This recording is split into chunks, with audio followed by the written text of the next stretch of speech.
If you took the iconic graphics from the Gen 3 Pokemon games and converted it to the gold and silver art style, you'll end up with something like this ROM hack, which is called Pokemon Emerald Seaglass. This ROM hack is made by Nemo622, and it features a huge overhaul to the look and feel of the Hoenn region.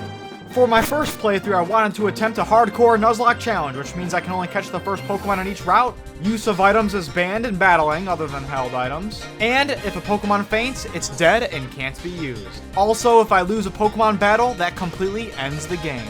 Let's get started! I decided to go with Treecko as my starting Pokemon because this game has some type changes, including making Grovyle and Sceptile Dragon type.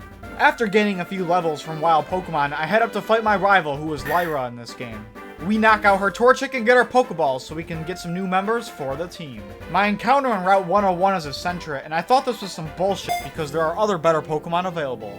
But hey, at least this ROM hack has newer movesets from later generations, so maybe this little rodent won't be so bad. It's really cool that they changed the encounters so there's a lot more variety. Emerald Seaglass features all Pokemon from the first 3 generations, including evolutions from the 4th gen and up. The next Pokemon I catch is Zigzag the Goon, and it kinda sucks that I have 2 normal Pokemon because they can't do jack shit to the first gym.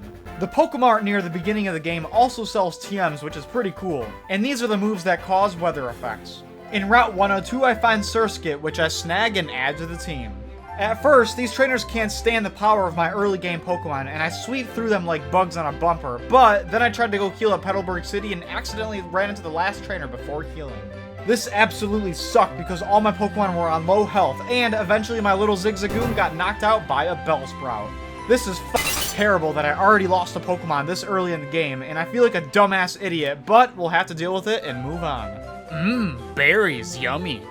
Can we just take a second to admire the amazing graphics in Petalburg City? It's absolutely gorgeous. This little outdoor shop sells XP candies and stat boosting feathers, so I bought some and gave them all to Treecko to prepare for the first gym.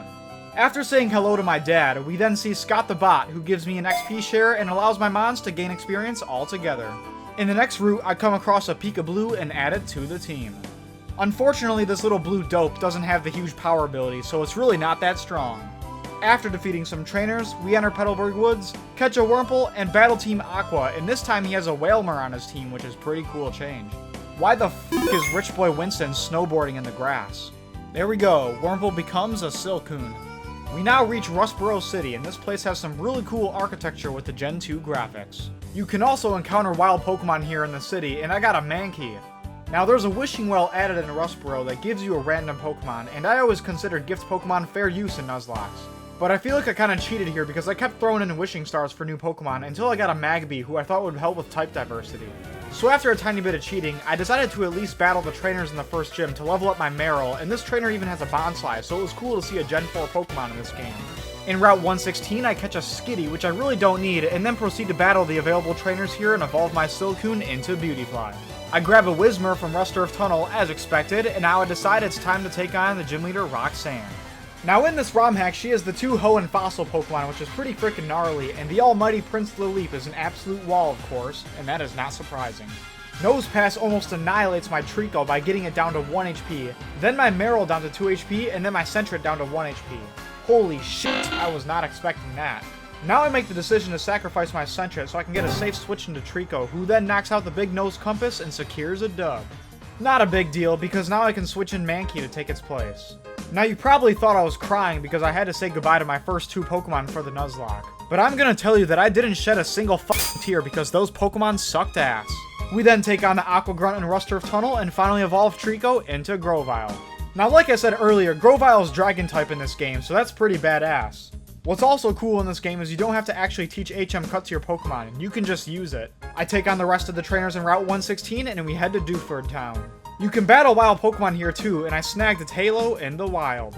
Next, I knock out the 2 fishermen, and then obtain an Aeron in the cave and hand the letter off to Steven. Now we enter the second gym, and for some reason a few of the trainers here use non-fighting type Pokemon, which doesn't really make sense to me, but they were all pretty easy to battle. Now Brawly was a whole other story. He leads with Makuhita, which used to be his main Pokemon, so now I'm worried as what the hell is going to show up after this thing. Beautyfly takes it down with Gust, and then he sends out a freaking Heracross, which I completely did not expect to see here. One knockoff nearly KOs my insect, and my gust only does about half damage despite being 4 times effective. He then heals back up with a citrus berry, and now I send out Meryl not knowing this damn thing has bullet seed, which immediately faints it. Oh damn, I'm in trouble. I send out Magby to burn this thing, and Flame Body activates, but I still get KO'd here. My other Pokemon can't do jack shit, as Surskit gets one-shotted, followed by Mankey, and eventually Beautyfly. My last hope is my Grovyle with Quick Attack, and unfortunately it wasn't enough, as the Heracross took it down while being on red HP and burned.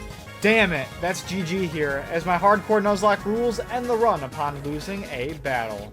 It really sucks that I lost at only the 2nd gym. Sometimes I'm just absolute dog meat at hardcore Nuzlockes.